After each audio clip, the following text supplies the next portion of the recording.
আসসালামু আলাইকুম। রোজির সিবি চ্যানেলে সকলকে স্বাগত। রসগোল্লা শক্ত হয়ে যায়, ফেটে যায়, শিরায় ছাড়ার পর গলে যায়, এ সকল সমস্যার সমাধান সহ কিভাবে পারফেক্ট রসগোল্লা তৈরি করা যায় সেই রেসিপিটাই আজকে দেখাবো।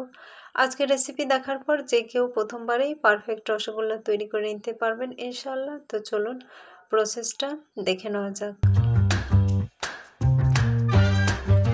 রসগোল্লা তৈরির জন্য আমি এখানে 1 লিটার তরল দুধ নিয়েছি। অবশ্যই ভেজাল মুক্ত ফুল ফ্যাট দুধ নিতে হবে।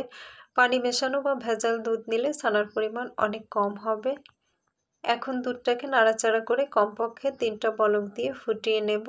দুধটা ফুটিয়ে নিয়েছি, চুলা অফ করে 2-3 মিনিট পর ছানা কাটার জন্য এখানে আমি 2 টেবিল চামচ লেবুর রস নিয়েছি আর এর মধ্যে আরও 2-3 টেবিল চামচ নর্মাল পানি মিশিয়ে নিয়েছি। এবার এটা দুধের মধ্যে দিয়ে দেব।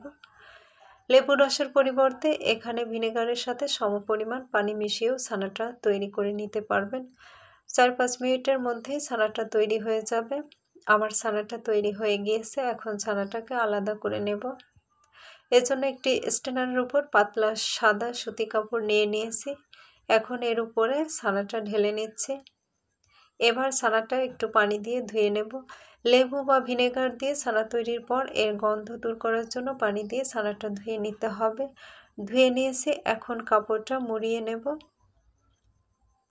ছানাটা খুব বেশি চেপে পানি বের করা যাবে না।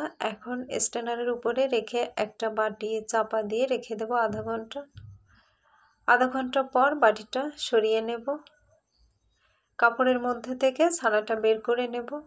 ছানাটা বের করে নিয়েছি। দেখুন ছানাটার মধ্যে ছোট ছোট দলা পেকে আছে। এখন হাতের তালু দিয়ে ছানাটাকে খুব ভালোভাবে মেখে নিতে হবে। আমি যেভাবে হাতের তালু দিয়ে ছানাটাকে মেখে নিচ্ছি ঠিক এভাবে ছানাটাকে খুব ভালোভাবে মেখে নিতে হবে। মাখতে মাখতে ছানাটা যখন সফট হয়ে পাত্রের নিচে লেগে যাবে তখন বুঝতে হবে ছানাটা মাখানো হয়ে গিয়েছে। তবে ছানা থেকে যেন তেলটা আলাদা না হয়ে যায় সেদিকে খেয়াল রাখতে হবে। মাখাতে মাখাতে তেল আলাদা করে ফেলা যাবে না। তো বেশ কিছুটা সময় নিয়ে আমি আমার ছানাটা মাখিয়ে নিয়েছি।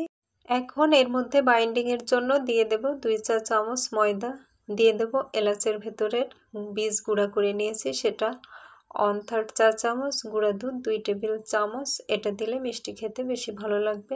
দিয়ে দেব 1/2 চা চামচ চিনি। এখন সব কিছু একবার ভালোভাবে মিশিয়ে নেব। অনেকের অভিযোগ থাকে ফুটন্ত শিরায় মিষ্টি ছেড়ে দেওয়ার কিছুক্ষণ পরে মিষ্টি গলে যায়। এরকম হওয়ার কারণটা হচ্ছে আমরা ছানার সাথে কোনো বাইন্ডিংয়ের উপকরণ ব্যবহার করি না বা করলেও পরিমাণ মতো হয় না। তাই বাড়িতে মিষ্টি তৈরির সময় অবশ্যই বাইন্ডিংয়ের জন্য পরিমাণ মতো ময়দা ব্যবহার করবেন, তাহলে কখনোই মিষ্টি গলে যাবে না। এখন মিষ্টি তৈরি করে নেব। সবগুলো একই সাইজের তৈরির জন্য ছুরি দিয়ে পরিমাপ মতো কেটে নিয়েছি। একটা অংশ কেটে নিয়েছি। এখন এটাকে হাতের সাহায্যে ঘুরিয়ে ঘুরিয়ে রসগোল্লার শেপ তৈরি করে নিয়েছি। তো তৈরি করার সময় খেয়াল রাখতে হবে যেন কোনো প্রকার ফাটল না থাকে। একইভাবে আমি আমার সবগুলো মিষ্টি তৈরি করে নেব। এখন শিরা তৈরি করে নেব। এজন্য 250 গ্রাম চিনি বা 1 কাপ চিনি নিয়ে নেব। 1 কাপ চিনির জন্য আমি এখানে 3 কাপ পানি দিয়ে দেব। আরও 1 কাপ পানি পরে ব্যবহার করব। কখন ব্যবহার করতে হবে সেটা পরে বলে দেব। চিনি গলে গিয়েছে। এখন এখান থেকে কিছুটা পাতলা শিরা আমি তুলে রেখে দেব। শিরা তৈরি হয়ে গিয়েছে। এখন চুলার আঁচটা হাইতে রেখে মিষ্টিগুলো শিরার মধ্যে ছেড়ে দেব।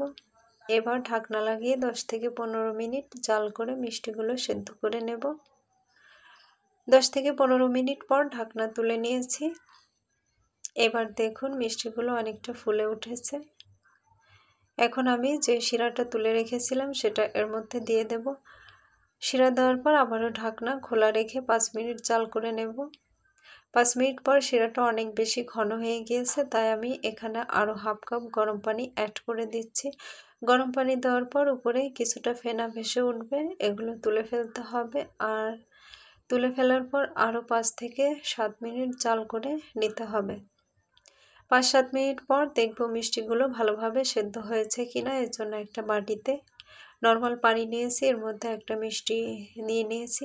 মিষ্টি পানির নিচে ডুবে আছে, অর্থাৎ আমার মিষ্টিটা হয়ে গিয়েছে।